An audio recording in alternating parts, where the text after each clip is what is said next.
Hello students, welcome to एंटी पालन प्रूफ चैनल और टेलीप्राइम क्रिकेट सीरीज में आपका स्वागत है। आज हम समझने वाले हैं जीएसटी नंबर के बारे में, जिसे हम जीएसटी आइडेंटिफिकेशन नंबर के नाम से भी जानते हैं। तो सबसे पहले समझते हैं कि क्या होती है जीएसटीआईएन। जीएसटीआईएन का फुल फॉर्म होता है goods and service tax identification number, जो एक 15 डिजिट यूनिक आइडेंटिफिकेशन नंबर होता है जो किसी टैक्स पेयर को प्रोवाइड किया जाता है जब वो जीएसटी के अंडर आता है। ये हमारे बिजनेस से लिंक होता है, जो कि हमारे पैन कार्ड और हम जिस स्टेट में अपने बिजनेस को ऑपरेट करते हैं उसके थ्रू से क्रिएट किया जाता है। तो चलिए हम समझते हैं हमारे जीएसटी आइडेंटिफिकेशन नंबर का स्ट्रक्चर। जैसे मैंने आपको बताया कि जीएसटी आइडेंटिफिकेशन नंबर जो होता है वो टोटल मिला के 15 डिजिट का होता है। तो चलिए मैं आपके सामने एक जीएसटी नंबर लिख कर बताता हूं और फिर हम समझते हैं कि उसके ये 15 डिजिट कैसे स्ट्रक्चर में काम करते हैं। जीएसटी नंबर होता है वो कुछ इस तरीके से आपको दिख सकता है। ये मैं छोटा सा एग्जांपल आपके सामने लिख रहा हूं, जैसे 24 DR W PP 6509 C 1Z1। ठीक, तो चलिए अब हम समझते हैं इस पूरे जीएसटी नंबर का एक स्ट्रक्चर। अब आप काउंट कर सकते हैं कि ये नंबर कितने हैं। तो ये 1 into 3 4 5 6 7 8 9 10 11 12 13 14 एंड 15। तो मैंने आपको वीडियो के स्टार्टिंग बनाया था, जो जीएसटी नंबर होती है वो टोटल मिला के 15 डिजिट की होती है।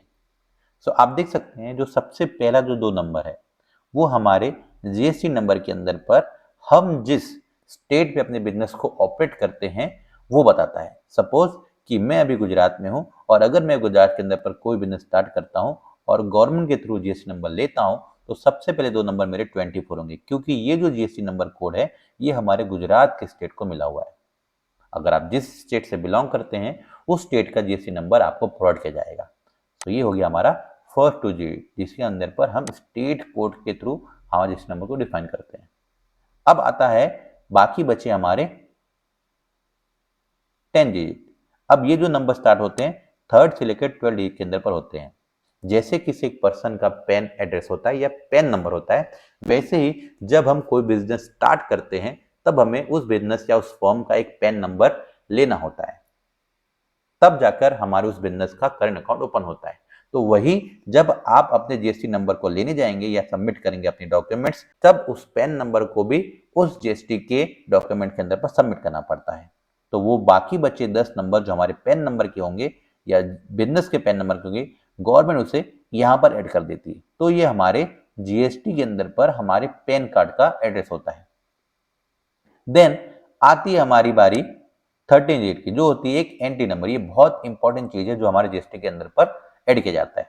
सपोज कि मैं अभी गुजरात से हूं और मैंने गुजरात के अंदर पर एक अपना बिजनेस स्टार्ट किया है जो कि पालनपुर सिटी में है, और उस पालनपुर सिटी के अंदर पर जो मैंने फॉर्म ओपन किया है उसका एक जीएसटी नंबर मैंने ले लिया है। तो ये जो एंटिटी नंबर है मेरे इस पैन कार्ड के थ्रू रजिस्टर हो जाएगी, और इस पैन कार्ड के अंदर पर जब मैं अपना पहला ब्रांच ओपन करूंगा तो उस पैन कार्ड की एंटिटी कोड बन जाएगी मेरी 1।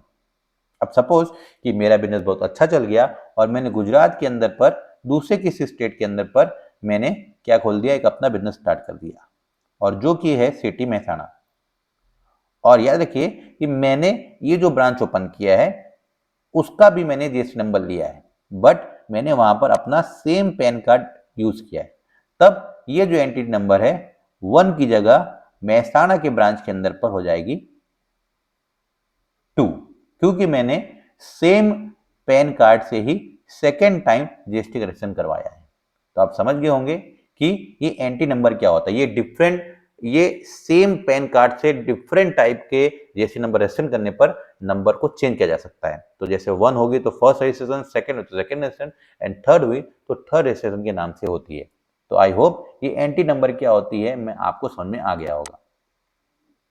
अब हर एक जीएसटी नंबर के अंदर पर सेकंड लास्ट नंबर जो होता है वो जेड, ये फिक्स होता है, ये बाय डिफॉल्ट होता है, ये हर एक जीएसटी नंबर पर आपको मिल जाएगा। देन लास्ट का जो 15 डिजिट होता है ये होता है एक चेकसम डिजिट, ये 0 से लेकर 9 तक कोई भी नंबर हो सकती है और ये एक कंप्यूटर जनरेटेड नंबर होता है। ये 0 to 9 कोई भी हो सकता है। तो मैंने यहाँ पर एग्जांपल के लिए आपके सामने 1 नंबर लिखा हुआ है। तो आप देख सकते हैं कि मैंने आपके लिए पूरी की पूरी स्ट्रक्चर समझा दी सिंपली भाषा में।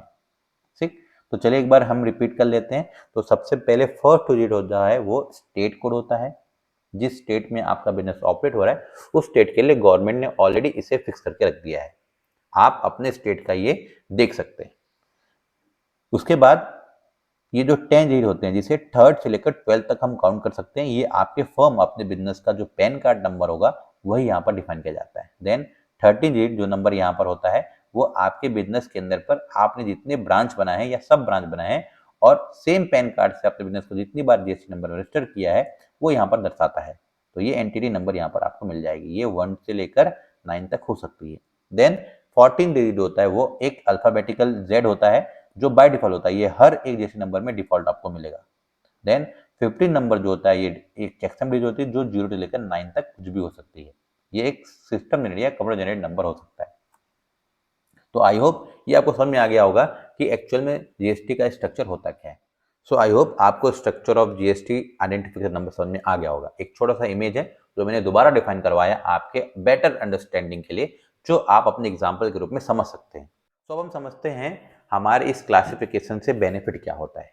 जब आप कोई भी जीएसटी नंबर लेते हैं तब आपके उस जीएसटी नंबर का यूज करके आप अपने जीएसटी नंबर को गवर्नमेंट को सबमिट करेंगे। मीन्स जब आप ऑडिट करते हैं या जब आप जीएसटी फिलिंग करते हैं तब आप उस नंबर का यूज करके गवर्नमेंट के साथ डायरेक्ट कम्युनिकेशन कर सकते हैं। इसके साथ साथ इस जीएसटी नंबर के अंदर पर जो एंटिटी कोड होता है उसका यूज करके मल्टीपल ब्रांच में होने वाले कंफ्यूजन को दूर किया जाता है, जिसके थ्रू आपके सारे रिकॉर्ड क्लियर होते हैं। और हाँ, इससे गवर्नमेंट को ट्रांसपेरेंसी मिलती है आपके साथ बेटर कम्युनिकेशन करने के लिए, ताकि आप अपने बिजनेस को स्मूथली रन कर सके।